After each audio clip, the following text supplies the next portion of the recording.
ఈరోజు హాయ్ అందరికీ, welcome to our channel. ఈరోజు బీట్రూట్ జ్యూస్ ఎలా చేయాలో చూపిస్తాను. ముందుగా పొట్టు తీసి పక్కకు పెట్టిన బీట్రూట్ అండ్ క్యారెట్ను ఒక మిక్సీ గిన్నె తీసుకొని అందులో వేయండి. వేసిన తర్వాత ఒక సగం ముక్క నిమ్మరసం వేసుకోండి. నిమ్మరసం మీకు ఇష్టం, వేసుకుంటే వేసుకోవచ్చు, లేకుంటే లేదు. వేసుకున్న తర్వాత కొంచెం తేనె వేసుకోండి. తేనెకు బదులు బెల్లం పొడి అయినా అండ్ చక్కెర అయినా వేసుకోవచ్చు, మీ ఆప్షన్ అది. అలాగే కొన్ని వాటర్ వేసి, వాటర్కి బదులు మీరు మిల్క్ కూడా వేసుకోవచ్చు, కానీ నేను ఇక్కడ వాటర్ వేస్తున్నాను. మిల్క్ ఇష్టపడే వాళ్ళు మిల్క్ వేసుకోండి, వాటర్ ఇష్టపడే వాళ్ళు వాటర్ వేసుకోండి. ఇందులో కొంచెం పుదీనా కూడా వేసుకోవచ్చు, కాకపోతే నేను వేస్తలేను. మీకు ఇష్టం ఉంటే ఆ ఫ్లేవర్ యాడ్ చేసుకోవచ్చు. వేసిన తర్వాత దీన్ని మెత్తగా పేస్ట్ చేసుకోండి.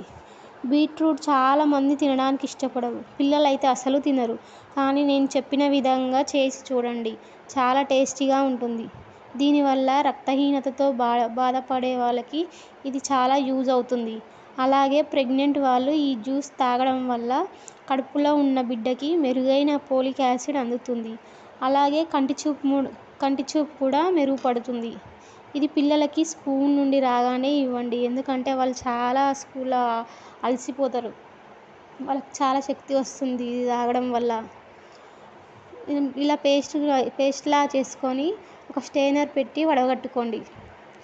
వడగట్టిన తర్వాత ఈ పల్ప్ ఉంటుంది కదా, ఈ పల్పుని ఫేస్ ప్యాక్ లాగా కూడా వేసుకోవచ్చు. చాలా యూజ్ అవుతుంది, వేస్ట్ కావదు, అలా ఫేస్ కూడా గ్లో వస్తుంది.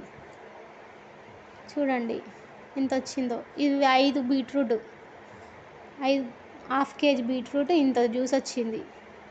ప్రతిరోజు కాకుండా 2 days